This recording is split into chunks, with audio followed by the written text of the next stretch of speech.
Well, thank you. It's good to be here. I have a very important question to ask the people in the room. How many people here tonight have a brain? May I see your hand, please? All right, it's about 70% of you. Fair enough. What was interesting is when I asked if you had a brain, suddenly, I think everybody in the room smiled, and some of you broke out into laughter. Why? Because if you were hooked up to a scan, in real time, we would have seen this part of your brain, this prefrontal cortex, light up, and is basically going, yeah, I'm here. This math book, as incredible as it is, it doesn't know it's here. And yet your brain can fix itself in time, space, anywhere on the planet, anytime it wants. How do we even go about explaining that? And your name is? That's right, you've got a good memory. So, Jason, here's a conversation over a glass of wine sometime. Explain to the person that you're with consciousness. I mean, it sounds easy until you try to do it. Even neuroscientists don't really understand consciousness. So we're going to talk about this brain of yours because I'm actually pretty shocked in any audience I ever speak to if anybody has ever read a book about the brain cover to cover. Typically what happens, Jason, you know the drill. We get up in the morning, we look in the mirror, we go, yeah, that's me. And off we go. So I actually brought my brain with me. I don't always bring it with me, but I did bring it with me today. This is what you all walked in with. 3 pounds of the most incredibly complex material in the universe, your brain. Oh look, this one's hollow. This one is hollow. It's an education model. So why a session on the brain for parents and business people? Because your brain is involved in everything you do. 24 hours a day, 7 days a week, 365 days a year, your brain is fully on. No breaks. This is not a union job. Actually, that's not true. Your brain gets one break, one very long break. When? So sleeping, that's an interesting thought. How many of you have noticed your first night in a hotel room, you don't get the same good night's sleep you normally get at home? You toss, you turn, you're up, you're down. Have you noticed this? Yes or yes? It takes about 3 days or 3 nights in that hotel room before your brain kind of calms down and you fall into a deeper sleep. How many of you know that that first night in the hotel room, that part of your brain is up all night long, wondering what might be hiding in the closet? Could it be something under the bed that you don't know about? And it takes a while for your brain to calm down. No, when your brain is sleeping, you're dreaming, you're myelinizing memories. Maybe a nightmare tossed in there just to keep things interesting. Sleep is also when the janitors in your brain come out and they kind of cleanse your brain. We're going to talk about that tonight. No, when you sleep, your brain is actually very, very active. Your brain gets one very long break. When? At the end of your life. So let me, some of you look just a bit too relaxed. Kind of kick back and think, oh, I'm going to have my glass of wine, it's been a long day, I'll just kind of coast this through and off I go. Let me get your attention quickly. If you are sitting in this room, please raise your hand. It's about 80% of you. If you are sitting in this room, there is a 50-50 chance that you will get Alzheimer's in your lifetime. 50-50 chance. Isn't that interesting? Oh, and just so you know, I won't be one of them, so your odds just got a little bit worse. Jason, what does this headline say? This comes out of USA Today, August 19, 2003. What does that say? Alzheimer's cases expected to rise at a more rapid rate. Thank you. Alzheimer's cases expected to rise at a more rapid rate. The article goes on to say that if you are living today at any age, there's a 50-50 chance of having Alzheimer's in your lifetime. Jason, I actually was recently this is really interesting. I was in the airport in Los Angeles recently. U.S. News and World Report, what does that say? New face of Alzheimer's. The new face of Alzheimer's, and we suddenly notice that this person on the cover looks pretty darn young. At least she's younger than me, a lot younger than me. Do you know they're discovering Alzheimer's now in people in their 20s? There was a TED Talk done recently called The Coming Neurological Epidemic. We now have our first teenager with Alzheimer's. Do you know that there's one food, one simple food that you could eat? This study was done in Finland that they believe could reduce the likelihood of you ending up in the wrong group by up to 92%. It's a simple food. It's a whole food. It's in every supermarket all over Hamburg. I do not let a day go by without eating a little bit of this food. Every top neuroanatomist on the planet eats this food, and I'm guessing you don't. It's probably not even in your house.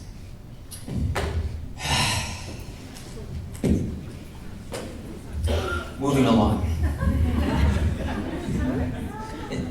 You look angry all of a sudden.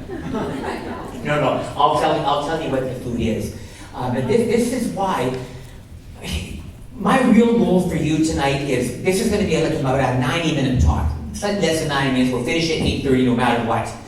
And when you walk out of here, you're probably going to think, well, why didn't he talk about it? He should have said, he could have said. This talk would be 100 hours long. What I'm really hoping is that somewhere along the way, you're going to kind of figure out that maybe you need to pay a little more attention to your brain, because if you do, scientists are now saying that most of the stuff that causes brains to decline is completely avoidable. So how many of you, your job and your life requires you to be reasonably good at paying attention? That's the result of good brain function. How many of you need to be pretty good with your listening skills? That's the result of good brain function. How many of you are occasionally called upon to make a good decision? Hopefully we get some of them right. That's the result of good brain function. How many of you, I'm assuming you all have, well, probably the vast majority of you have children. Effective parenting is the result of good brain function. A parent with a troubled brain can ruin a child's life. Leadership is the result of good brain function. A leader with a bad brain can ruin an organization.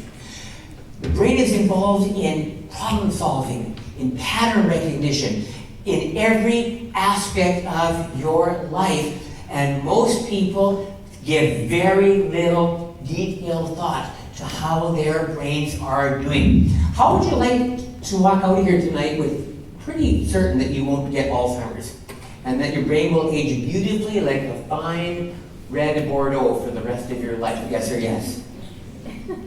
All right, everybody stand up, please, on your feet. Up you get. Up, up, up, up. Big stretch. Big breath. Reach around, give the old child a pat over here, and pat over here, touch opposite shoulders a few times. So I tweeted this out. Now that people have kind of reduced the amount of smoking, I mean, in Canada, it went from a high back in the 1960s of 68% of the adult population. It's now down to about 8% of the adult population in Canada, where I come from. I live in Vancouver. What is the #1 health hazard? This, I believe, was on the front page of the New York Times. I tweeted the link to it actually about a year ago. What is the #1 health hazard on the planet today? The #1 thing that probably would be predictive of health problems and especially brain problems. What do you think it is? Sitting. They actually have a name for it. They call it sitting disease. But it's not sitting. Because some of you have jobs that require you to sit. That's not the problem. The problem is sitting for more than 20 minutes. Studies have shown that if you have just a little way to signal your brain, and you were to get, Jason, if you had a way, so you're working away on your computer, if you had a way to signal your brain, and you stood up every 20 minutes, even for a 15-second stretch break, plunk yourself back down, you will double your productivity. And not only that, it augurs very well for how well your brain will age.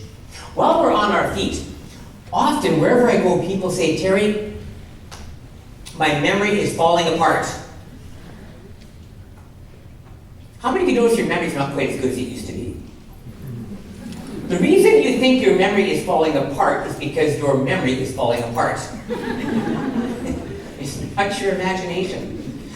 At what age does memory start to decline?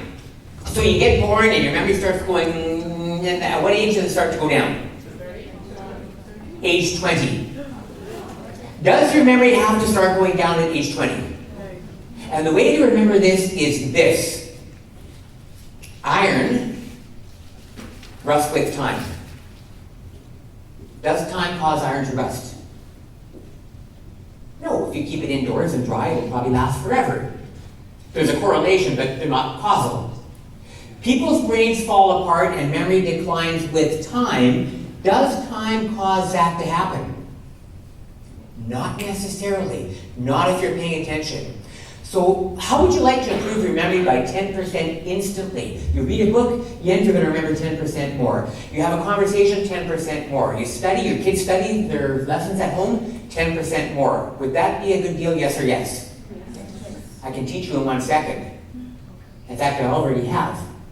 When you stand up to learn something, to read a book, for example, you'll remember 10% more than if you did it sitting down. How easy is that? Why, when you stand up, you get 10% more blood to the blood carries, which the brain needs to. I did a seminar for IBM recently, and I found out the chairperson of IBM has a standing desk. Especially made 10%. It's actually pretty cool because it's kind of on hydraulics. So he could kind of go, yeah, and then he could also bring it back down when you needed to. 10% more effective. The University of California determined students are 30% faster solving math problems on their feet as opposed to sitting down. I guess that's why in schools we have the kids sit down and the teacher stands up. Job security. We've got to make this last for 10 months. Does anybody here attend a lot of meetings? Meetings? Staff meetings, committee meetings, meetings to plan meetings? Is there anybody in the room who likes meetings? Identify yourself. Or you'll like this. Big study was done. 30 organizations, public and private. Take the chairs out of the room, hold the meeting standing up. Does the time go up or down? How much down? 85% with no loss of productivity. Look at that person beside you, point at that person and say, you're already looking smarter. Look back at that person and say, thank you, I know. All right, have a seat. So, Jason, how often do you think we're going to be standing up in here tonight? Every 20 minutes, so sometimes I get wrapped up, so just glance at your watch and just give me a cuff as I go by if you're time for another 20-minute stretch break. So, we'll have fun in here. I believe if you're, somebody asked me, Jason, recently, Terry, why do you use so much humor in your presentations? And my answer was, frankly, people learn better when they're awake. However, even though we're having fun in here and we're laughing, make no mistake about it, I have never been more serious about any topic I've ever spoken about than the topic we are going to address this evening. So Jason, today's Monday, right? Because I've been through 48 time zones in the last 6 weeks, kind of back and forth and here and there. It's Monday, right? I always kind of like to know what I'm dealing with, so let's have a look here. Yes, Monday, there we are. We should be looking good in about, we should be looking good in about 5 days, right? 80 pounds. All right, so now that we know what we're dealing with. So ultimately then, 90% of what we know about the brain has been learned in the last 2 years. And your name is? Romana. In 2 years, that slide will still be true. In 2 years, we'll still be able to say 90% of what we know about the brain has been learned in the last 2 years. What does that mean? What it means is, I won't have to change the slide. Because it's a good day where you can avoid work, right? Exactly. There is just so much stuff being done. And so what I want to do is, this is not a biology session tonight. For disappointed any of you that came expecting a science lesson. But we do need to refer to different parts of the brain. And so rather than kind of do that, I thought, let's just get it all done at once. So have a look here, and I may just have to adjust the volume, so let's have a look.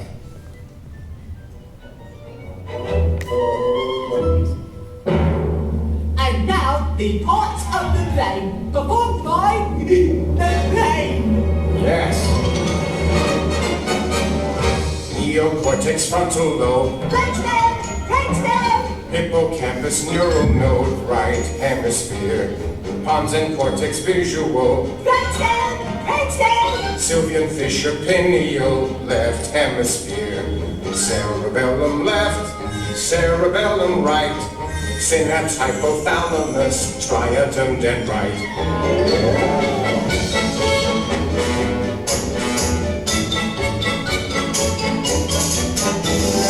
Axon fibers matter gray. brainstem, brainstem, Central tegmental pathway, temporal lobe.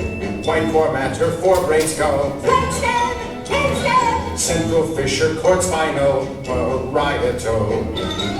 Diameter, meningeal vein, medulla oblongata, and lobe limbic. Microelectrodes. The brain. That ought to keep the little squirts happy. Yeah. Are there any questions then about parts of the brain? You got all that right, Jason? Okay, good stuff. So, your name is? Fred, how old are you? Do you mind to ask? 18. Are you in college or still in school?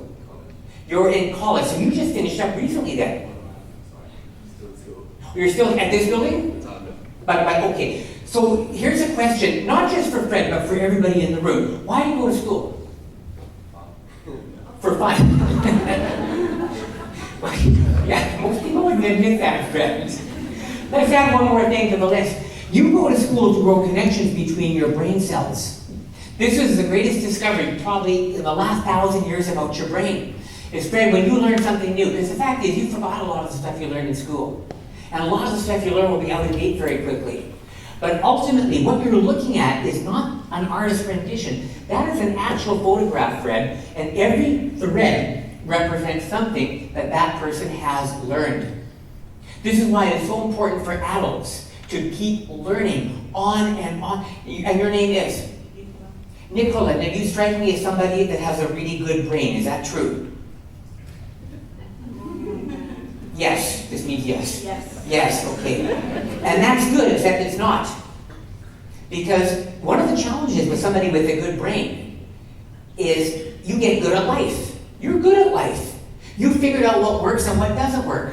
And so when there's a problem, you recognize it, you know exactly what to do, and so it's easy for your brain to start coasting when you are successful, when your brain gets good at seeing patterns. And so the challenge for the adult brain, I mean, think about it.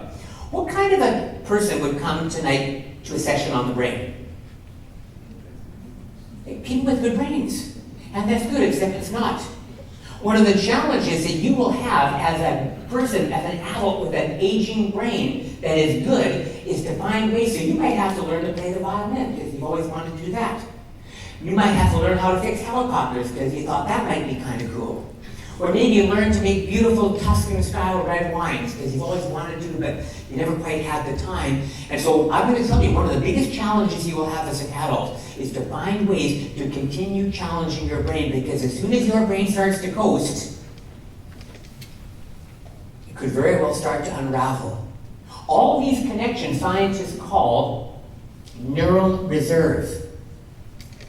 And as you learn, as you think, as you plan, as you organize, as you solve problems, your brain keeps growing more and more connections. Your brain literally densifies. Look at that person beside you, point at that person and say, "You look pretty dense to me." There's a name for this, and some of you will know that this is called neuroplasticity, how your brain is soft-wired, not hardwired. So if you look into an environment, what do you actually see? Right now you're looking out into an environment, and it includes me and the brain and the screen, and some of you at the back can see various heads in front of you.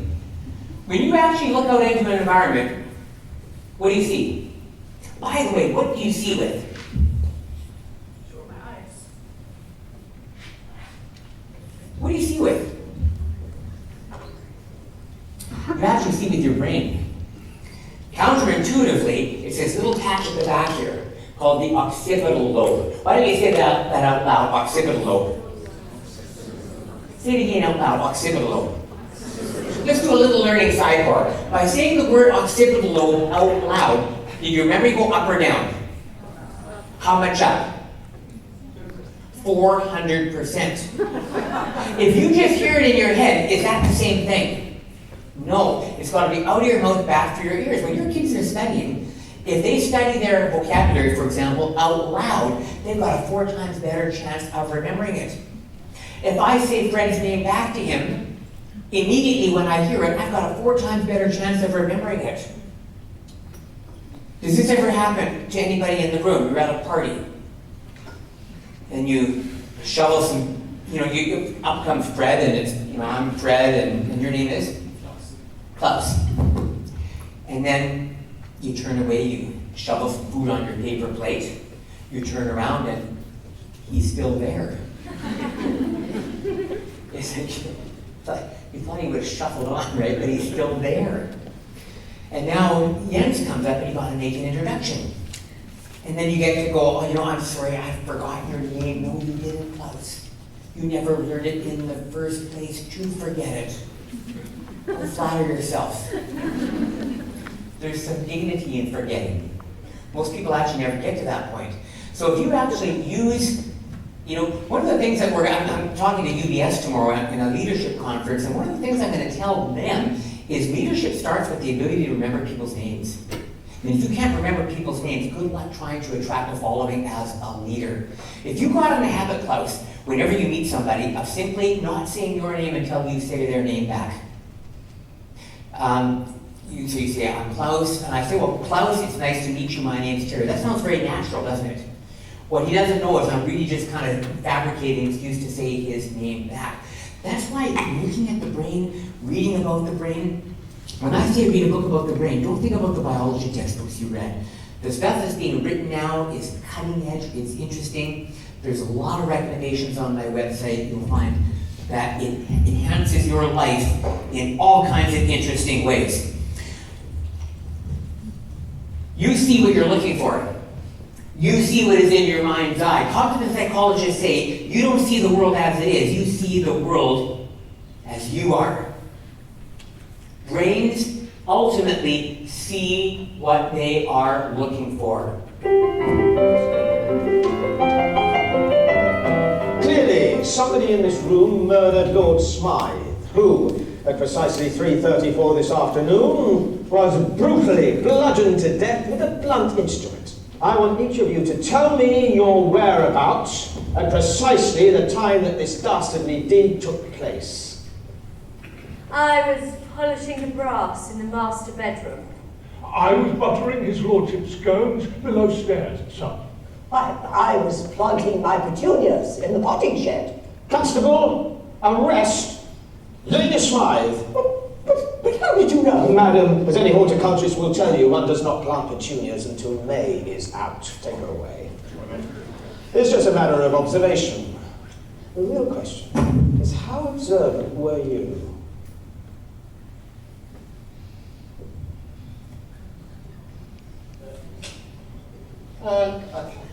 Clearly, somebody in this room murdered Lord Smythe, who, at precisely 3:34 this afternoon, was brutally bludgeoned to death with a blunt instrument. I want each of you to tell me your whereabouts at precisely the time that this dastardly deed took place.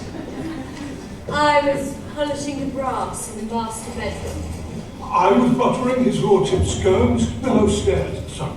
I was planting my petunias in the potting shed. Constable, arrest Lady Smythe.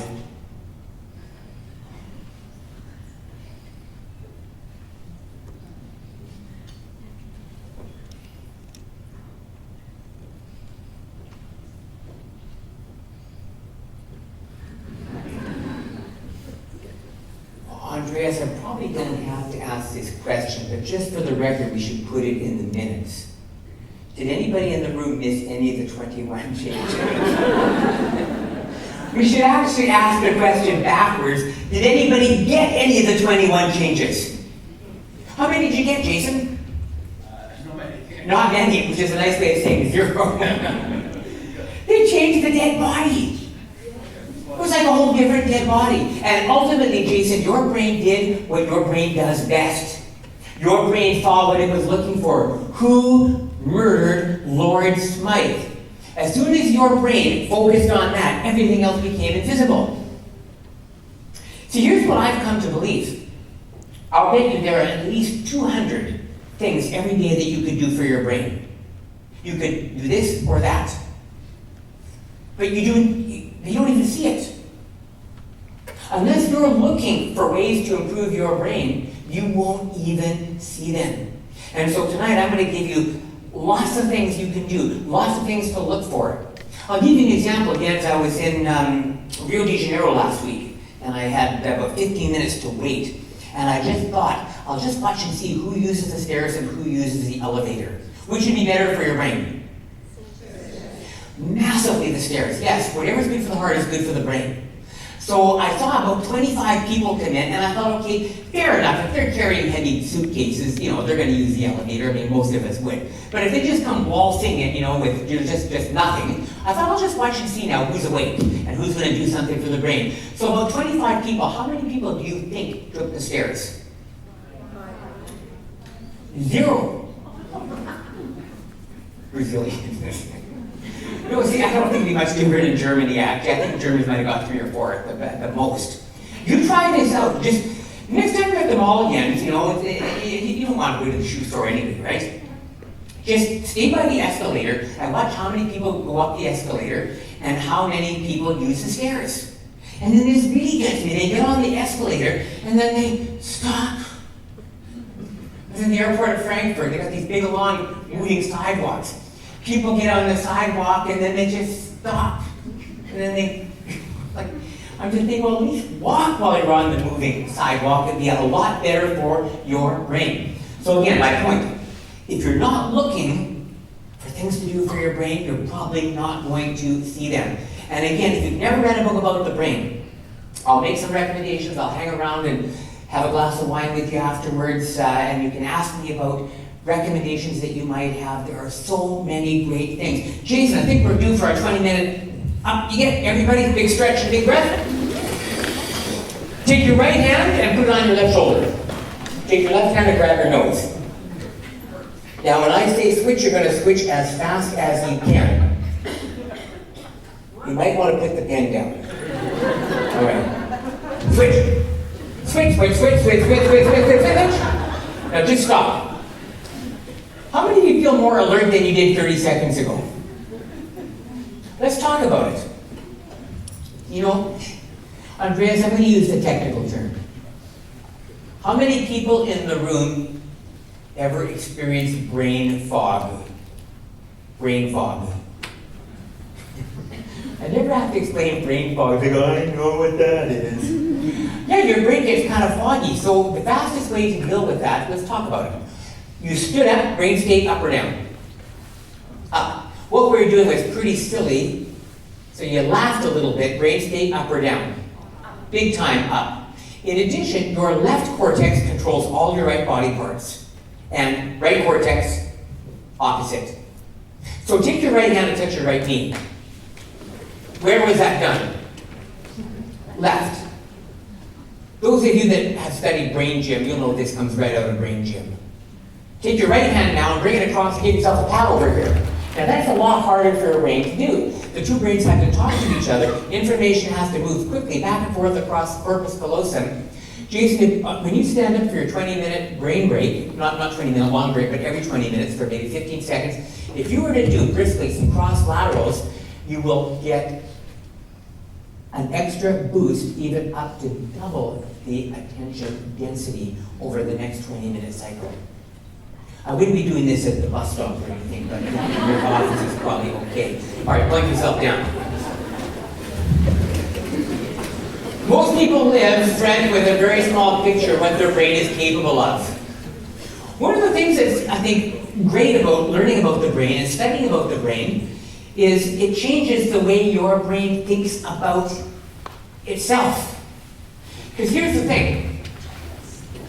You walked into this room and your brain had a picture of itself. That's your ceiling. Nothing changes until the picture changes. You'll recognize these people too, right? They come in, into your environment and they say things like, well, trying is the first step towards failure. So how many would like to make sure that your brain performs better starting immediately tonight, but also ages beautifully for the rest of your life, yes or yes? Then you need a partner in here tonight, someone to talk to periodically. I think the best way to do this, because you probably came in groups or, so the best way to do this is this. When I ask you to, you're going to put your hand up as high as you can. Then you're going to look at somebody in the room, you're going to kind of make eye contact, nod, smile, look friendly. You don't have to change seats, but just so you can kind of see where your partner is, just kind of wave at them. Now, if they look back at you, eye contact, nod, smile, and look friendly, you've got a partner. Put your hands down, that'll make it easy for others to find each other.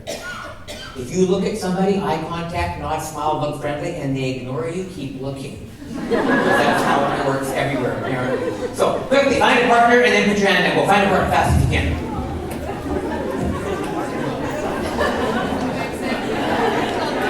Come on now, we're not buying a house here, folks. Do this quickly. And then put your hand, if you've got a partner, put your hand down. Look at these people, you just find each other. It's not going to get better. It's not going to get better. All right. If you don't have a partner, don't sit there pretending you have a partner. Just adopt yourself to two people and make a group of three. All right, here's what I want you to do. Keep a straight face. Keep a straight face. Look at your partner, point at that person and say, you're a genius.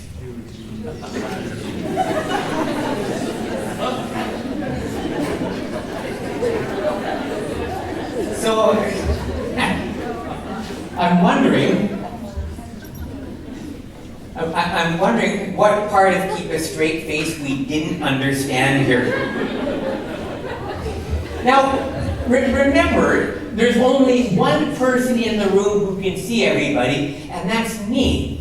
Something you might want to keep in mind, by the way. And I was watching you. And then I made an observation, and then I made two observations about my observation. Here's what I observed. You look at your partner, point at that person, and said, you're a genius. It was kind of an awkward moment. Followed by something that sounded like, and you were laughing at each other. Now my two observations about that observation. True or false, laughter is good for your brain. Massively true. When you laugh, you flood your brain with 37 chemical reactions.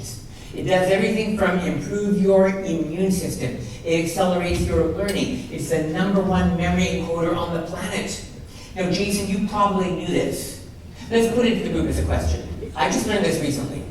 What is the difference between somebody with a sense of humor and somebody who does not have a sense of humor? 7 years of life expectancy. People with a sense of humor live 7 years longer than the grumps. Never mind that. The worst of it is the grumps make the rest of us miserable while we're waiting for them to die. How many would like to live 7 years longer? Look at your partner, point at that person and say, lighten up.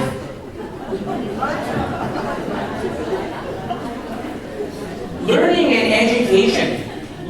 education and brain health is way too important to take seriously. Honestly, save that for the unimportant stuff. You should be having fun. There it is, Jason. That's how you started out.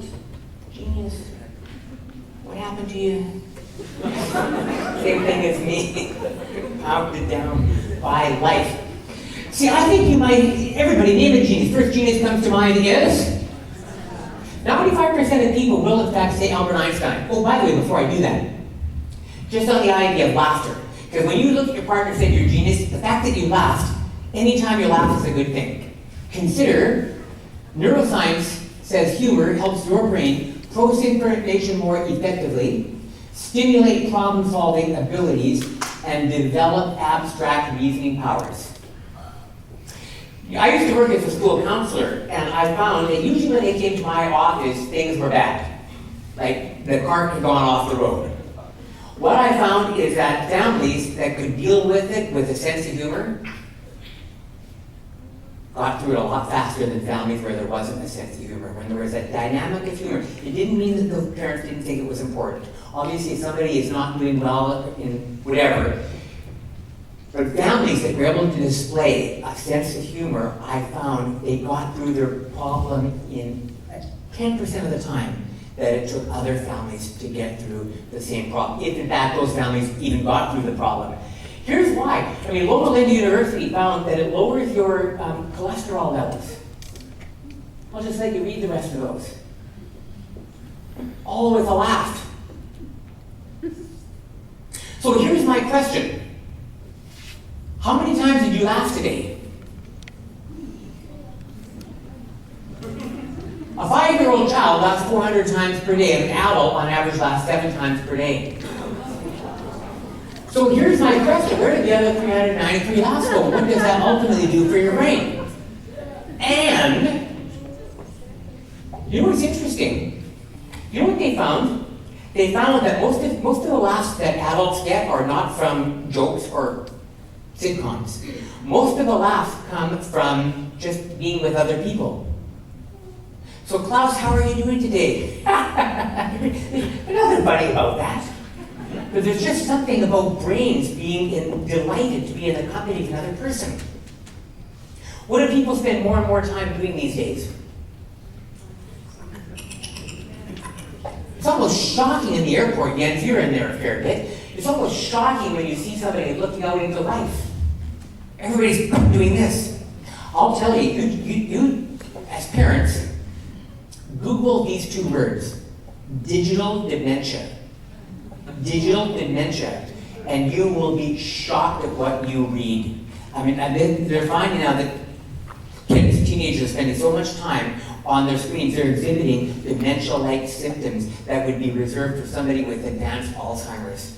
I'll tell you, I started reading that stuff, and I have cut way down on my amount of screen time, and I can almost feel my brain winding back and getting younger. Look at your partner, point at that person and say, you're the best looking thing I've seen all day.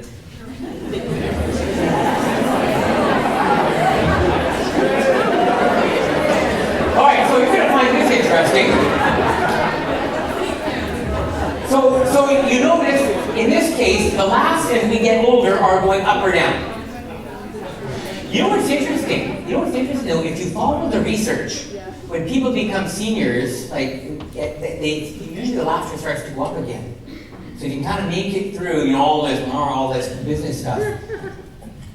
But what's interesting is Paul Torrance's amazing work in the area of creativity found that in kindergarten, 90% of a child's creativity, as much as one can measure that on a test, which is certainly debatable, however, given what it is, 90%. Grade 12, 10%, but schools are certainly not to blame because as an adult, it's down to 2%. And the good news, Klaus? There's bad news and good news. Which do you want first? The bad news is, you're probably much younger than 40, but let's just kind of round up. Let's round up. You've got 2% of your creativity left. That's the bad news. The good news, it's still there. It's still there.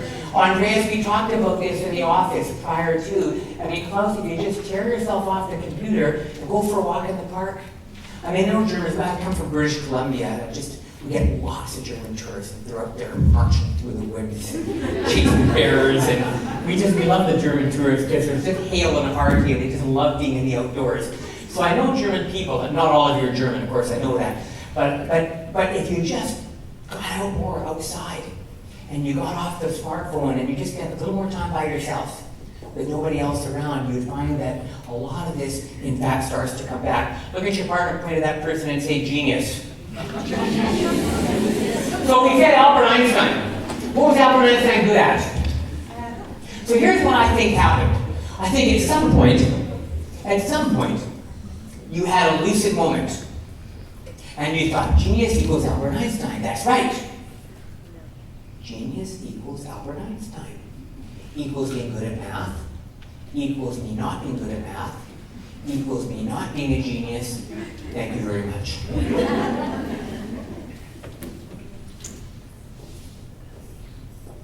With all due respect, I don't think you know what it means to be a genius. Not really. So I'd like to test your theory. Mother Teresa, genius, yes or no? Social genius? Yes. Not good at math. Pablo Picasso, genius, artistic? Not great at math. Michael Jordan, physical genius? Failed a math class in high school. So if we load those three people up into a cab with Albert Einstein and send them to the airport, what do they all have in common? Imagination. Yeah, apparently it's not mathematics. So look at your partner, point at that person and say, so much for your theory.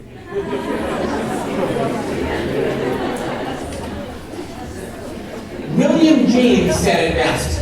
He said, genius is the art of non-habitual thinking. Genius is the art of non-habitual thinking. So what does that mean? Fred, what does that mean? It means genius is a choice. Genius is a choice. Look at your partner, point at that person, say, you're still a genius. What do we know about belief? We know that belief changes biology. Dr. Bruce Lipton proved in a laboratory, Bruce Lipton is a molecular biologist. He proved that what you believe changes you at the molecular level.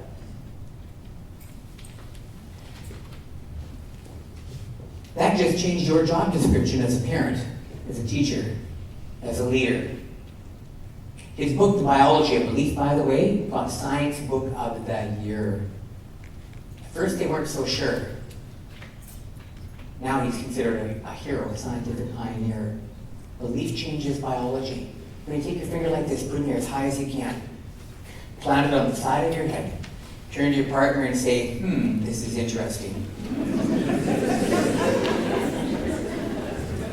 While we're at it, let me just do a little learning sidebar.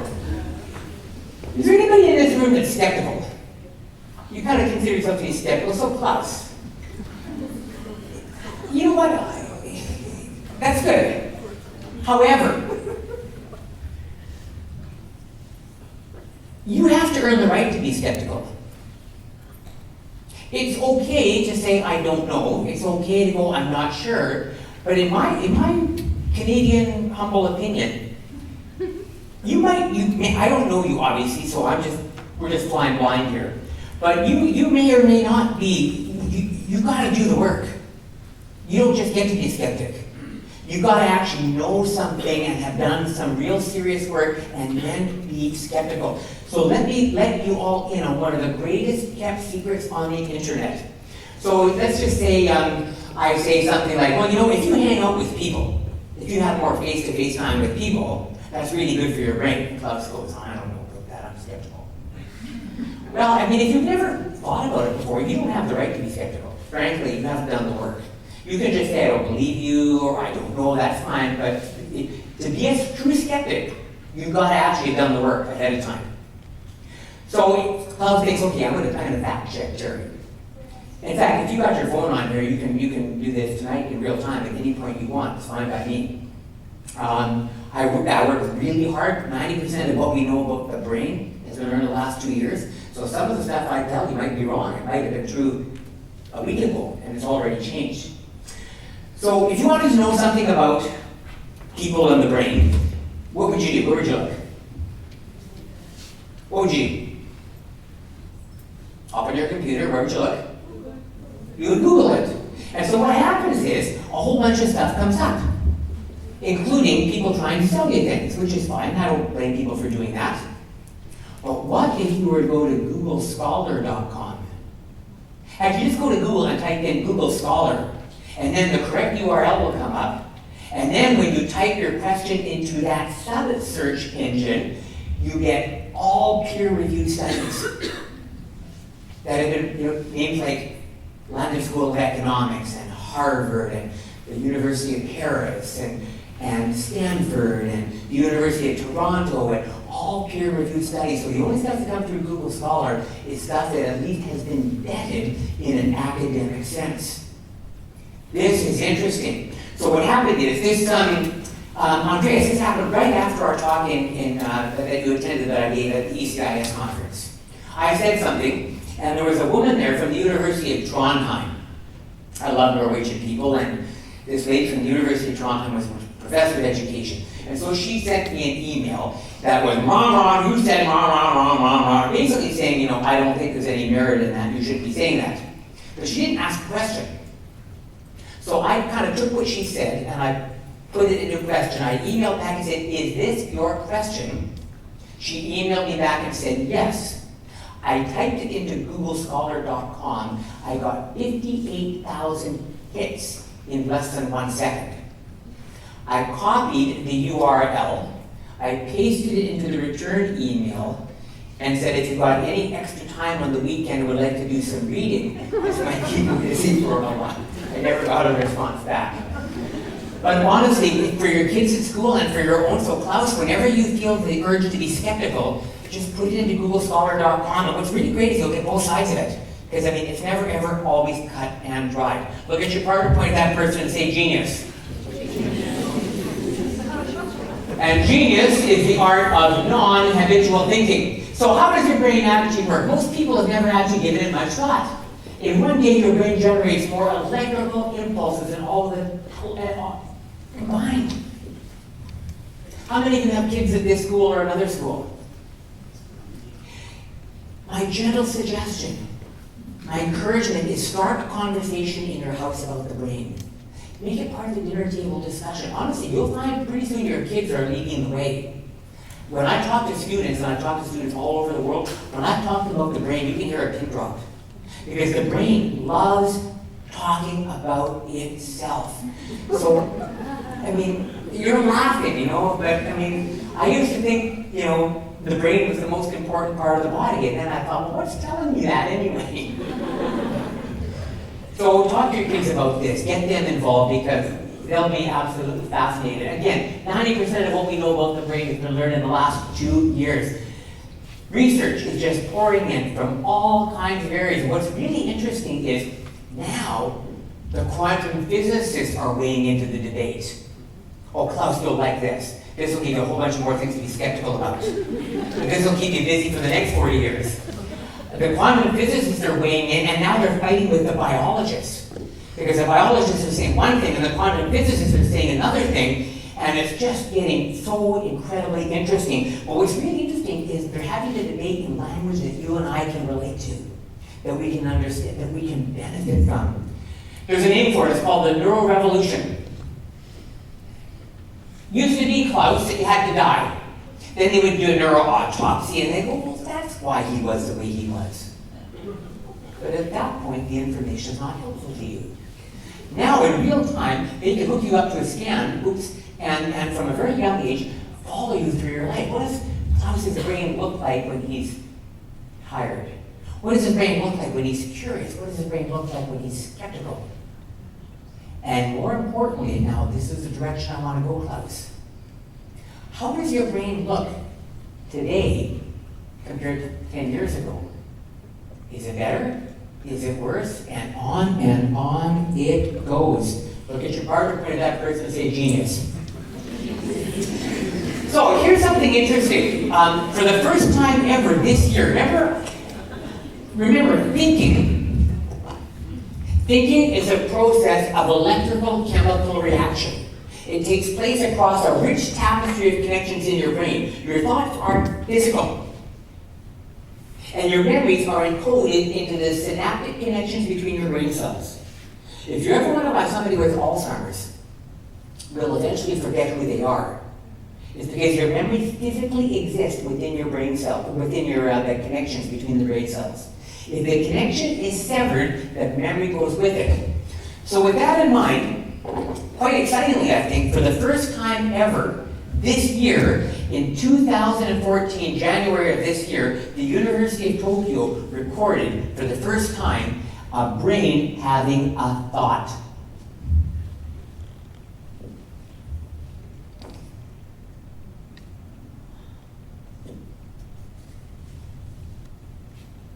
Klaus? This is what your brain, look how it's your fault for saying you're skeptical in my session. You picked the wrong person, man. Klaus, this is what your brain looks like when you're looking for your car keys. Where you get back from the airport and Klaus is rolling, where did I park my car?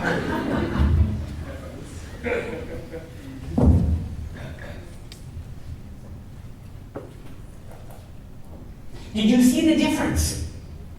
The first one, it was just like, that's solving problems, dealing with, teenagers and traffic and running around and going to the bank and I gotta get dinner, then oh no, the dog just pooped on the carpet, and on it goes.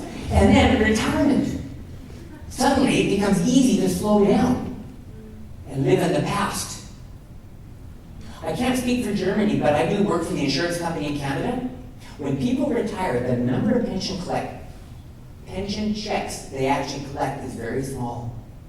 People don't actually live very long after they retire unless they maintain their curiosity, their learning, they stay involved. So again, I don't even use the word retirement. It's not part of my language. All I hear is tired, retirement, tired. Try to get through any newsstand without a picture of a brain staring back at you. Any newsstand. I'm getting the word here for a brain break from Jason. I think if he was paying attention, it's not every day that happens, right? Yes. So we'll do our brain break here in a second. Let me just zip through these. Here's a challenge for you. Whenever you are at the airport or going through the news racks, at the grocery store, see if you can actually go from one end of the news rack to the other end without seeing a picture of a brain staring back at you. This was the January edition of Scientific American. The February edition followed up with another brain on the cover. And so, Andreas, whenever I'm doing this, I always like to prove my points. So when I left the airport in Vancouver 2 days ago, I did the test. I started at one end of the magazines, I went to the other. Scientific American this month, it'll be, I'm sure it's translated into German. Or maybe they sell the English edition, The Neuroscience of Meditation, How It Changes the Brain, Boosting Focus and Easing Stress. This was also sitting on the newsstand. This comes out every 2 months. It's called Mind Magazine. Again, you can order it by subscription. You can get it digital. You can order these things digitally. It'll be delivered to your computer. What are they studying this month? The future you, what's next in brain health, lighting up neurons to change behavior, electrical pharmacy, next generation treatments, brain-to-brain communication, human cyborgs reveal how we learn using brainwaves to fly a plane, digital SOS, how to help a friend, and silencing cyber bullies, and 10 apps to try for your brain. Everybody stand up, please, on your feet, up again, up, big stretch and big breath. So Andreas, here's something for your kids to try at school, and also for adults. I did a speaking tour in Japan last October, and this doctor in Japan developed a technique called super brain yoga. There's no philosophy, it's just a simple activity. They've used it to help students raise their grades, athletes, they've used it to help them perform better, and they've used it with business people to help maintain focus and attention density. How many of you notice at work it's harder to pay attention? That's not true. You pay attention to more things more often. What you're probably noticing is that your attention density is diminishing. Brains get good at what they do. Brains wire in response to the environment and behavior. How many of you know people who are really good at complaining? Not only that, they see things to complain about that you don't see. Because their brains are wired to be good at seeing things and complaining about things. How many of you know people who are unusually kind and generous and gracious? Look at your partner, point at that person and say, that's probably me. So your brain has wired for kindness and generosity. You'll walk into a room, Klaus, and the rest of us, all we see is the food table. You'll notice that there's somebody over there by themselves that maybe doesn't know anybody, has nobody to speak to. So because your brain is wired for kindness and generosity and graciousness, as a leader, you'll just kind of see that where maybe I might not have, for example. So here's super brain yoga. Put your hands up like this. Feet comfortably apart. Flip your right hand. Reach around, grab your earlobe, thumbnail facing me. Left hand, flip. Both thumbnails facing me. Now, I'm guessing you don't have enough room between the chairs to do this, so feel free to not do this, but beside your computer with enough space in a balanced position. All you do is simply go up and down like this. That is called super brain yoga about 10 times. Have a seat. So while we're on that topic, the topic of brain health, let's just say, we'll just make this up, but let's just say your brain starts to go rapidly downhill for whatever reason. Maybe you weren't paying attention. See, looking around the room, almost all of you can improve your brain at any age of life. But most of you are kind of in that what I call the brain zone. In other words, how you live your life today will determine what your brain looks like when you're 80. Does it ever rain in Hamburg? When is the best time to fix the roof then? When the sun is shining. Yeah, it's harder to fix the roof when it's raining. That said, an 80-year-old can do a lot of things to improve their brain, but you know what? It's probably going to be a lot easier for you right now to get with the program because, I mean, once Alzheimer's, for example, starts, you can't call it back. You can slow it down, you can make a person more comfortable, but at this point, it's a one-way ticket. There's just no way to call it back at this point. They don't even really know for sure what Alzheimer's is. There's some really interesting theories out there. But the fact is, nobody really knows what causes it, so cure is not likely to happen anytime soon. However, scientists are saying prevention is a whole other thing. There's a lot we know about that. So what will be the first thing you notice if your brain is starting to head down? What do you notice? If your memory starts to go, it's probably likely too late.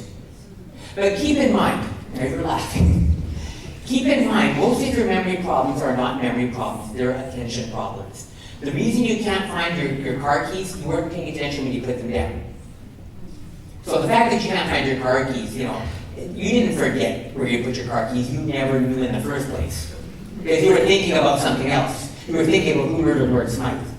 So, if you pick your car keys up and you go, what are these for? That's a memory problem.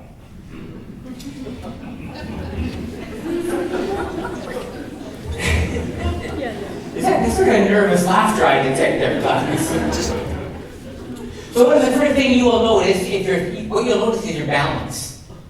Balance is the first thing. Actually, smell is the first thing to go, but some of us have hay fever and allergies, so that's not terribly useful for a lot of us, because my smell is always up and down depending on what's blowing around. But the first thing you'll notice is your balance isn't as good as it should be. So here's a little test for you.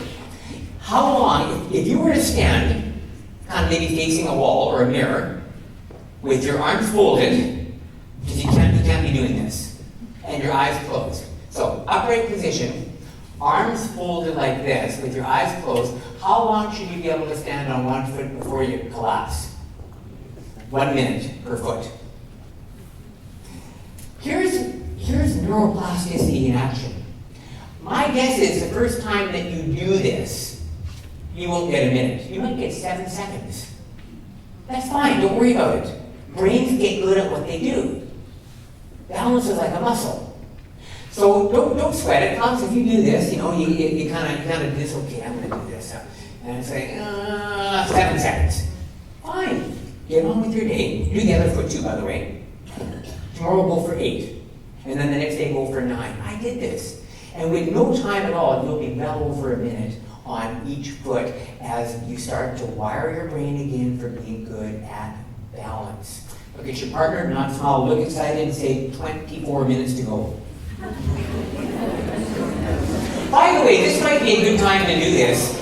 Does anybody in the room get my brain bulletin? Brain bulletin. You know that, for example, you know the food that reduces Alzheimer's by 92%, they think? When I discover something like that, I send it out as a bulletin. So once a month you get a really cool tip for your brain.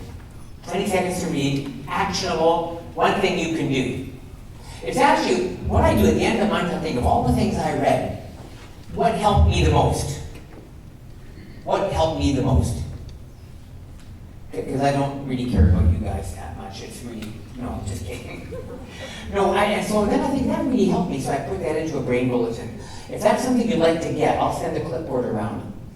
Print neatly, Focus on the word neatly. Your first name and email address, my webmaster will sign you up once a month, you'll get a really cool tip. And then it'll be up here at the end if somehow you got missed. And your email is never shared with anybody ever, and you will never get an email from me ever unless you send one first, other than the brain bulletin. I just do it for fun, so I'll send it around if that is of interest to you. All right, moving on. Are you ready for brain implants? This is going to become a reality pretty soon. This is going to be a multi-billion-dollar industry. You want to be a better golfer? There'll be an implant for that. You want to stop losing your temper? There'll be an implant for that. How many of you have a smartphone? You're going to replace that with an implant if you want. It's almost ready to go. You'll be able to go directly online with just your brain. So if I come here again to speak in 3 years, you could be sitting there pretending to listen to me while you're checking your email and booking dinner reservations, and on it goes.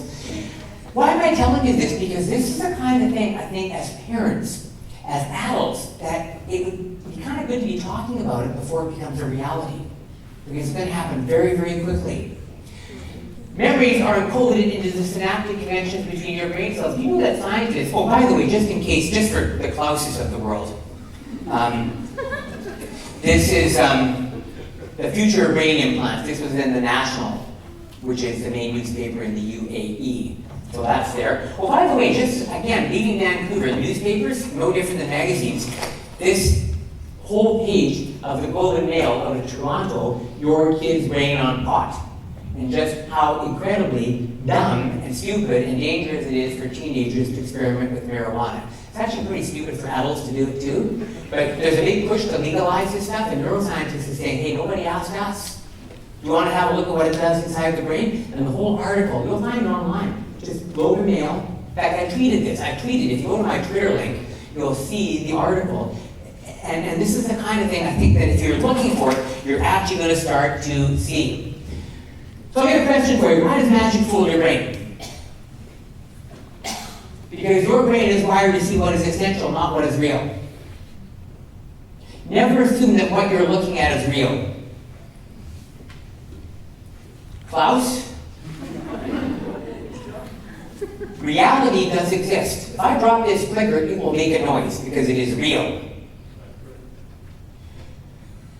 Never mind that, Klaus. There was a big study done recently that determined the #1 cause of stress is reality.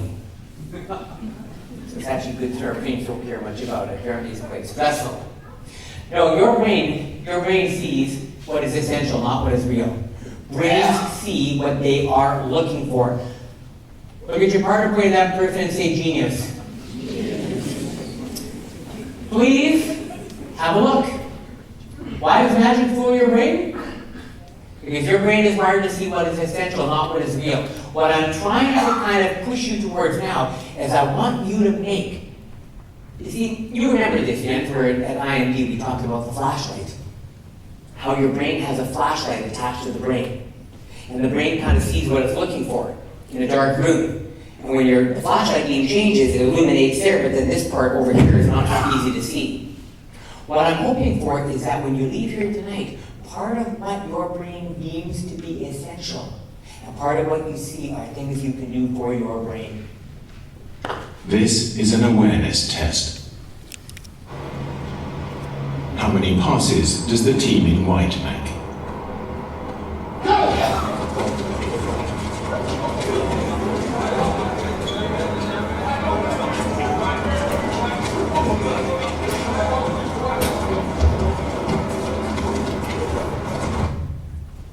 The answer is 13. How'd we do?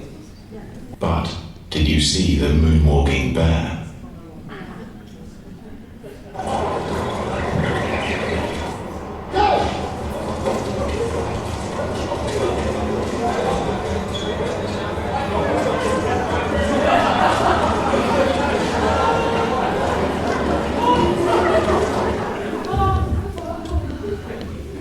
How'd you do, Jason?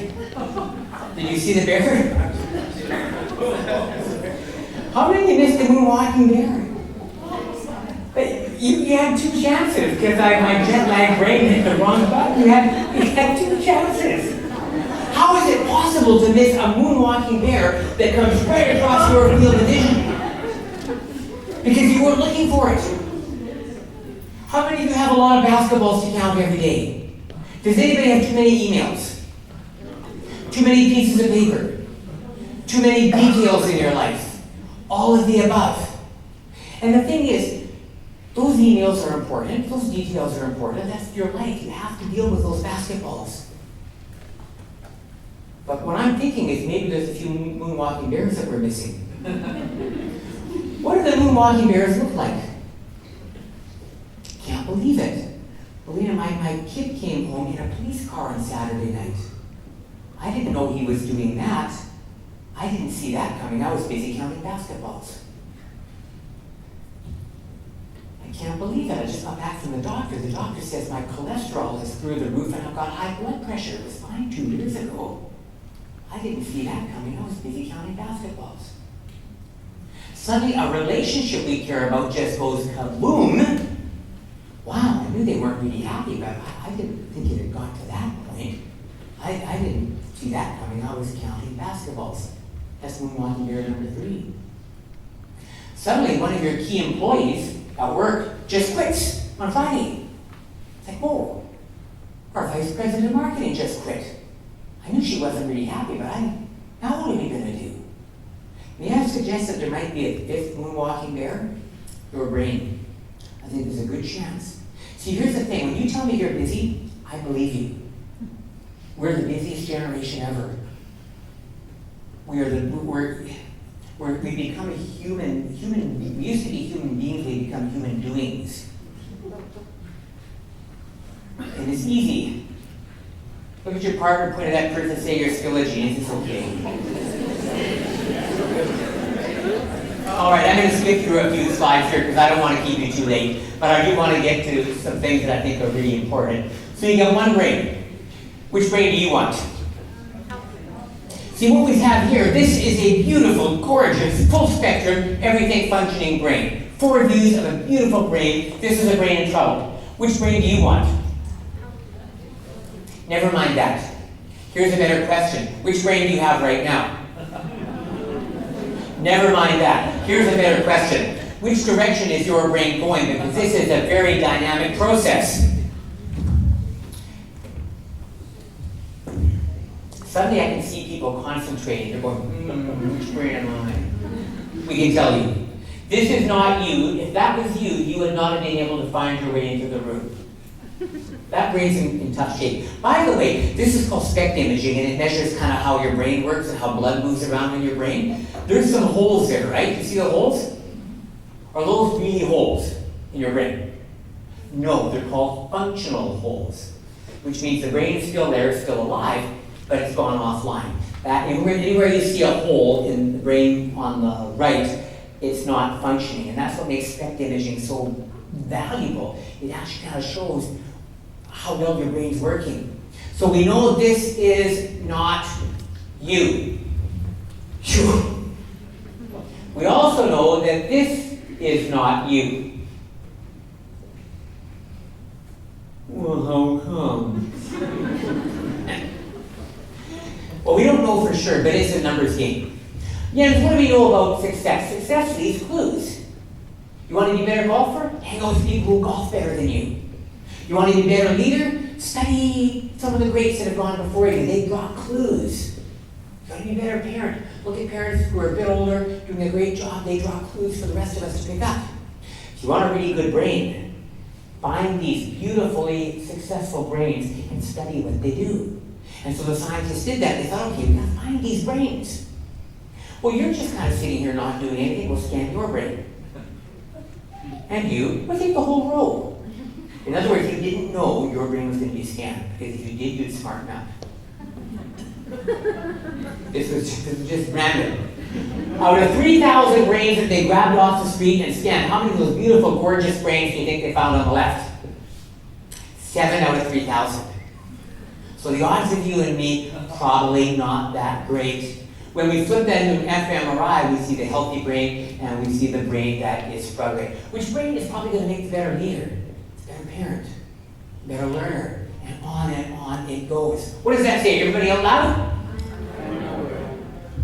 No, Klaus, what it actually says is, I am now here. What kind of nervousness I am going here? That's what you get for being a skeptic, man. Look at your partner, point to that person and say, I am now here. Well, where else could you be? How many notice that your mind has a mind of its own? Anybody ever get to the bottom of the page and go, whoa, wonder what I just read? How many of you ever, come back into the middle of a meeting? Wow, wonder what's been going on. Well, here's one. How many of you ever come parachuting back into the middle of a conversation with you know who? Only to go, whoa, wonder what she's been saying for the last 5 minutes. So you told me paying attention was important. Paying attention is the result of good brain function. Good brain function is the result of paying attention to your brain. Let me say that again. Paying attention is the result of good brain function.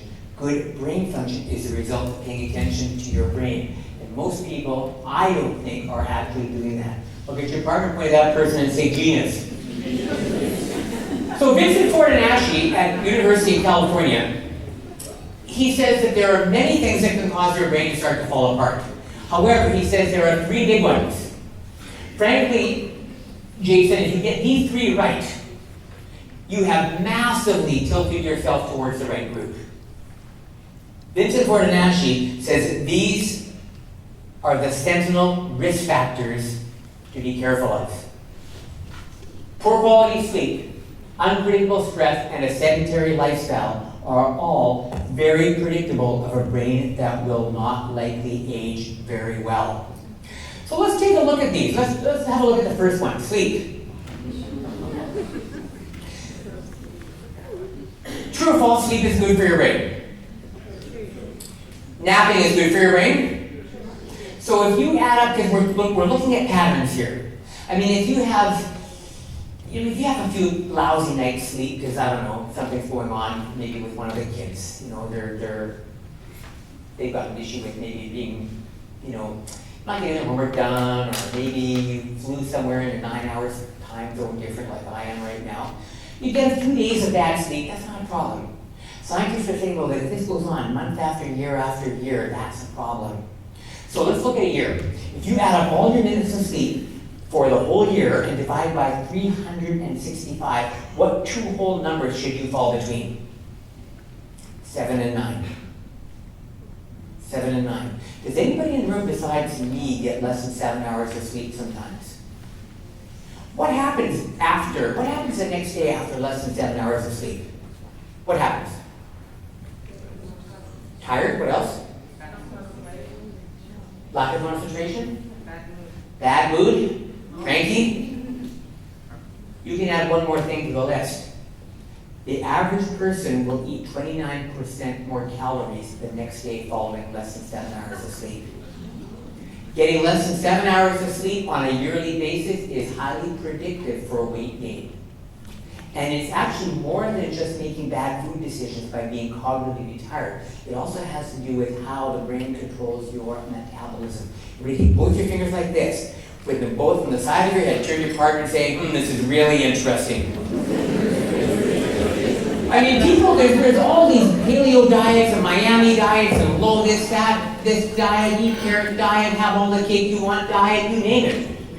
The scientists are saying, hey, look, if you just get enough sleep, you probably wouldn't have to worry about it. I tweeted these 2 out recently on October the 5th, just I do these little tweets every now and then, and under the leadership note, I put one factor that significantly affects peak performance is sleep. The best performers average 8.36 hours, and most people get just 6.51. This study, again, do you remember we talked about Ericsson at IMD from Sweden? He's the guy that kind of did that 10,000 hour for practice study. He's also done a lot of other studies on human performance. So in addition to that 8.36 hours, he determined that in his study that getting fewer than 6 hours of sleep is highly correlated with burnout on the job. Being on your computer an hour before bedtime suppresses melatonin in your brain because computers emit blue light. I had to get to bed, but I'm just going to hop on my email for a quick sec. Just check my Facebook, and then you know what happens, right? iPad, smartphone, same thing. Scientists are now saying it's really good if you turn off your devices for an hour. You can watch television. You can use a Kindle because that doesn't emit blue light. But blue light tricks your brain into thinking it's still daylight and it suppresses melatonin. The same study also found that if you start turning off lights in the house, or if they're on dimmer, start bringing it down, melatonin comes up and you'll get a lot better sleep.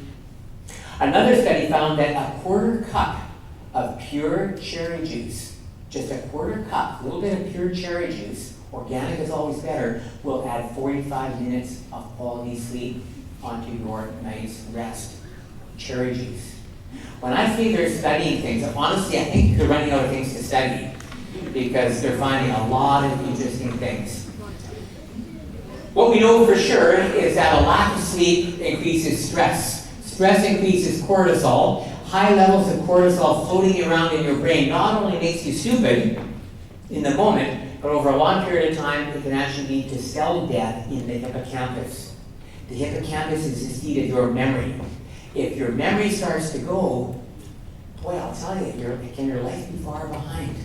I'll tell you, I take my brain health very, very seriously. I guard my sleep as best I can. So I read this. If you have an image that you bring up on your computer, one for the morning, one for the evening, like this, where, I hate to blame this on jet lag, so I don't usually fumble finger, but that's the one I use in the afternoon, that's the one I use in the morning. And this scientist from, I think the University of Arizona was saying, if you just stare at it for 2 minutes, just stare at the center, let your brain just kind of do whatever it wants. Let your brain think about chocolate, fun, romance, what you're going to do tomorrow. Maybe your brain thinking, I don't think this is a good idea. Just let your brain have a 2-minute vacation. And then have a different image in the afternoon and have another 2-minute vacation. This professor of cognitive psychology who specializes in memory, because I was reading a book on memory because my memory was starting to go down. I thought, boy, I gotta do something here. He said, if you do this twice a day for 30 days, you'll increase your memory by 25%. I thought, well, at least he's had the courage to put some numbers on it. So I thought, I'm going to try this. I can't tell you if my memory went up 25%, but I will tell you that I look forward to my 2-minute vacation in the morning and my 2-minute vacation in the afternoon, and I think it's done a lot to rebuild my attention density.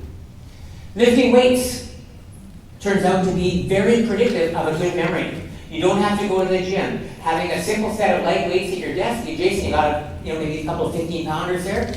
You're at work, stand up for 15 seconds, you do quick 15 reps, could add years on the life of your brain. You're watching a football game. While you're watching the game, you could quickly just, it's just little things turn out to actually be the big things. It doesn't have to be huge changes. You just have to notice the opportunity. That's what your brain looks like after 20 minutes of sitting. That's what your brain looks like after a 20-minute walk. Andreas, we were talking about how movement affects learning in your office and how we incorporate this into the classroom. If you have to prove it to anybody, the images are right there. That, as you can see, was a shot taken at the University of Illinois. Exercise boosts learning, period. This is now the new rock star of neuroscience. So I'm going to make a recommendation. I just finished reading a book. You will thank me. You will never see your life the same way. The book is called Spark. The author is John Ratey, R-A-T-E-Y. Spark by John Ratey. It's all about exercise of the brain. You've got 100 billion brain cells. 80% of them are in the cerebellum, which is the part of the brain that controls movement. Why would you have 80% of your brain cells in one small part of your brain? Obviously, movement is incredibly important. Look at your partner, point at that person, say you should move more. So remember, what's good for your heart is good for your brain. And remember, genius is the art of non-habitual thinking. So you have brain cells. The brain cells are called neurons. You've got about 100 billion of them. So there's two things you're going for. We want more or less brain cells? More. How can you get more? Interestingly, this was discovered about 2 years ago. We used to think there was just a certain amount of brain cells and then that was it. Now scientists say you actually grow new brain cells. They have a name for this called neurogenesis. The only way to get more brain cells is to exercise, to move. Klaus, you're going to like this. How many steps a day should the average person get for a healthy brain?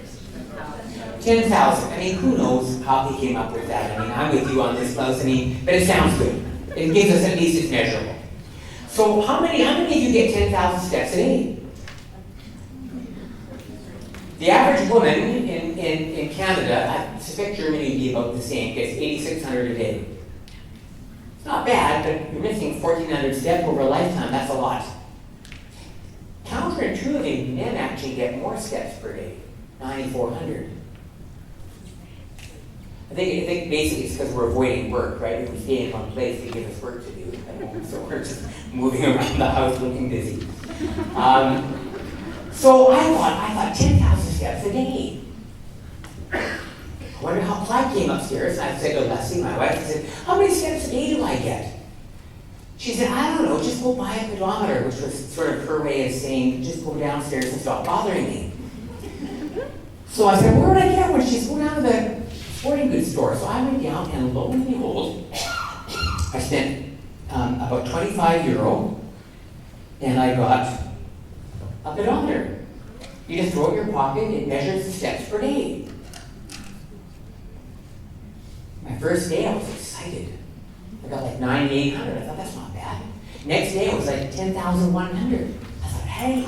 Next day I dropped back to about 95. And then pretty soon I was about 10,000 every day. And then about 3 weeks later I was around 11,000. And then a little bit I was around 12,000. Now it is rare that I don't get 15,000 steps in every day. But here's the thing. If you ask me, I would tell you I'm not doing anything differently. Except I am. What happened? Look at your partner, point to that person, say, hey, genius, wake up. I just noticed all the steps that I was getting. I was in Ireland, my wife came with me, I took her, we had a day off in Dublin, we went to O'Connell Street. And I know there were so many women's shoe stores that would never have taken her down there. We got about 5 steps, and she goes, I'd like to go in here. So I thought, well, you go in there, I'll just kind of do what I do, and I just normally lean on this, and I just kind of watch people go by. And then I thought, I got my pedometer. She's gonna be 20 minutes. There's a big wide sidewalk, I could probably just kind of go back and forth and go to the shoe store. I still watch people. I got 1,000 steps in. My 95-year-old mother will phone me to speak into my life. I get on my feet and I start walking back and forth. I probably get 2,000 steps in before I get a word in. So what's the number one job of the brain? The number one job of the brain is to keep you alive, which means your brain is wired for stasis. You know, we talk a lot about changing. I'll tell you, it's not as easy as people think. You've got to actually be awake and you've got to do it. Genius is the art of non-habitual thinking, but it's also the art of being aware. So we set goals using the prefrontal cortex. Otherwise, you know what happens. You walk out here and it all gets away. So can we agree that we all want a healthy brain that works well, yes or yes? Yes. Very quickly then. What's the strategy? Here's what I think. I think you're guilty. Just like me. I think you learn a lot of things that you don't use.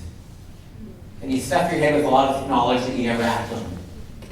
And we think we're making progress because we're learning things, but we're not actually using them.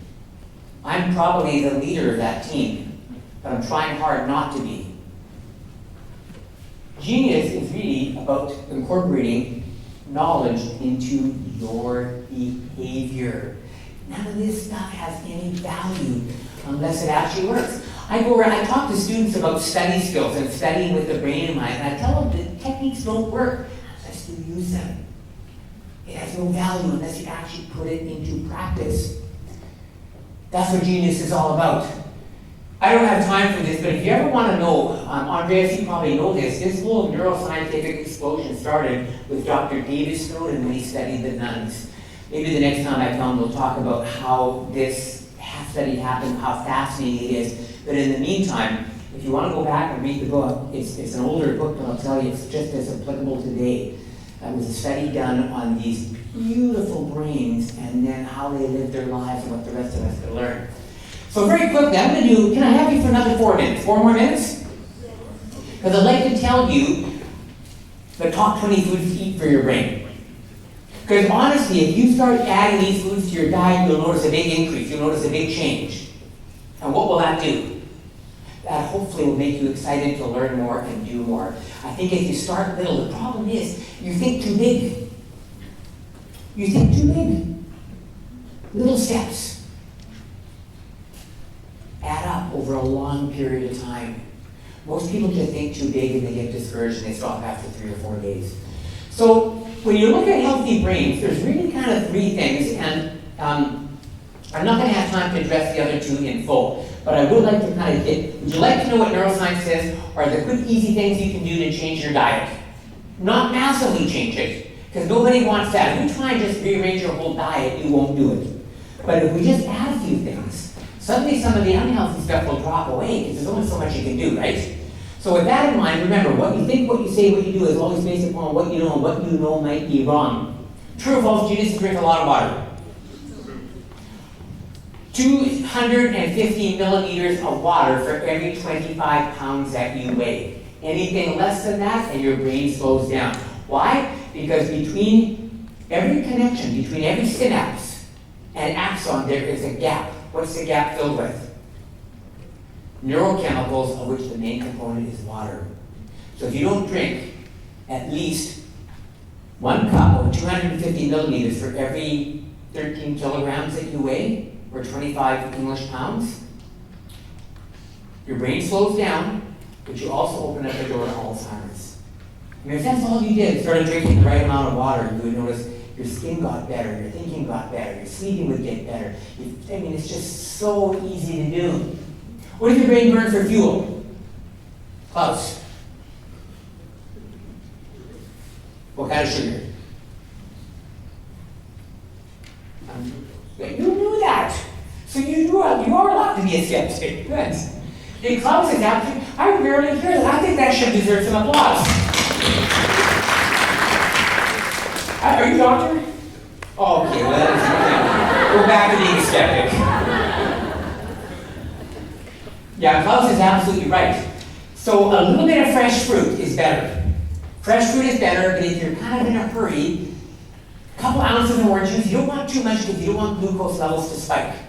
But remember, when you wake up in the morning, your brain has been working all night long, so whatever you put into your stomach tends to get absorbed very rapidly into your brain. So the key thing then is, you get up in the morning, have a little bit of glucose, go shower, have breakfast 20 minutes later. And make sure it's healthy. Breakfast is your brain meal. What is the #1 beverage on the planet for your brain? Black, green, or oolong tea. This made the front page of the New York Times. I actually made this one of the brain bulletins. Black, other teas are great. Your herbal teas, chamomile teas, a lot of them are healthy. Brain teas, black, green, oolong, I have a cup a day. The research on this is solid. What is the #1 brain energy food on the planet? Turns out, what topped the list was raw, organic is always better, unsalted, underline unsalted, walnuts. So, would you like to know what the top 20 foods are for your brain? We'll count down to #1 and then we'll be finished. Finishing with that top food. Here's the thing. I mean, these are posted on my list. This was developed or generated at Tufts University. Counting down to #1. You can write the list down if you want, but actually you don't have to. There's a pattern. If you crack the pattern, you don't have to remember the list. We talked about this, Andreas, about how important it is for brains to see patterns. Successful brains are good at seeing patterns. People who struggle tend to have a hard time seeing patterns. I'm fascinated by how is the brain good at seeing patterns. So my job, quickly go through the list. Your job, crack the code, come up with the pattern. So here we go. Number 20 was a cup of red pepper gives you 731. That's the ORAC score, antioxidant capacity. You don't have to have a whole cup, but it just allows us to compare with the rest. A cup of red grapes, a medium-sized orange avocado, beets, broccoli, steamed spinach, alfalfa sprouts, a medium purple plum, and a Brussels sprouts. What's the pattern? They're all, they are deeply colored. May we have some applause, please? So there is a rule for life. If something is deeply colored and it's a natural food, and your name is Susan, here's a rule for life. When you're going through your day, if you see anything purple, just eat it immediately. Even if you have to spear it off Clemson's plate as you go by, just deal with his anger. And purple is your brain's favorite color. Your brain loves purple. So with that in mind, we've got raspberries. By the way, they can be frozen as long as you didn't add sugar or chemicals. Because as soon as you do that, you pretty much lost the benefit. So they can be frozen because growing season is very short around Hamburg, like Vancouver. As long as you don't add stuff, keep it natural. Raw spinach, strawberries, cranberries, kale. Kale, do you have kale in Germany? How do you say kale in German? I never knew that. Jason, this was like the invisible gorilla. I lived 55 years and I'd never seen kale, and it had been sitting there beside the lettuce the whole time. They eat it cooked. You can cook it as long as you don't cook it too much. You don't want to overcook it. So for the last 7 years, I've been eating a lot of kale. I just love kale. Garlic is considered the miracle food. And we see the good doctors nodding. Yes, this is good. Garlic is so good for your heart and brain, and you don't have to have a cup, it's just a clove. This would be an interesting organization if everybody had a cup of garlic every day. This is why, by the way, too, that incidence of Alzheimer's around the Mediterranean, if you circle the Mediterranean where the garlic is eaten, its dementia is lower there. Blackberries, blueberries, also known as rainberries, raisins, and the number one food that they've tested. Before I put it up there, that will be over 5,700, and there it is, one single dried prune a day. So there it is, Jason, there it is, there's the future, man, prunes. I actually like prunes, I have 2 a day. I don't recommend more than 2. 2 is fine. Well, you have been an absolutely amazing group. Over on the side, let me just very quickly, look at your partner, point that person, say you're a genius. What do you know about fish? Let's ask Klaus, is fish good for the brain? Yeah, I mean, you gotta be a little careful with some of the mercury for low, heavy bottom feeders. However, the top 5, salmon, herring, pickerel, mackerel, and sardines. Very, very good for your brain. In fact, Vincent Fortinasci at University of Southern California, the head of neurology, he says that his fish oil supplement, if that was the only thing he'd do for his brain, that would be the last thing he would give up. Because the DHA is just so important for the building blocks of your neurons. So just know that if you eat 1 meal of fish per day, you're headed in the right direction. You can start mixing this up. Here's one of my snacks, a half a cup of peanuts or walnuts, soy nuts, pumpkin seeds, dark raisins. Maybe you can throw some dried apricots in there, carry it with you. Good for your brain. Something as simple as swapping a 720 calorie cinnamon roll for a 400 calorie salad will do a wonder. And how difficult would that be to do once a day? So if we had you for a longer period of time, we talk about how important reading is for your brain and learning, but I think I'm preaching to the converted on that. We'll just zap through those. And the other thing was music. There's a whole lot of studies done on how Baroque music calms your brain down, and when your brain is calmed down, it accelerates learning. It doesn't make you smarter permanently. Some people say it does, the studies don't show that. The studies are mixed. Does music affect your brain? When you go to the football game, they play music in the stadiums. Absolutely. And so we could talk about this, but our time is gone. Just know that there's a lot of studies around how Baroque music gets your brain into alpha. That's the magic box. Baroque music can be all over the map. But when it's between 55 and 70, it just seems to just bring your stress down, get your brain into alpha, and it makes it easier to focus and concentrate. And honestly, that should really just be common sense. Look at your partner, point at that person, say you're a genius. Yes, indeed you are. So, with that in mind, I threw a few things in my suitcase. How many of you have parents who are still alive?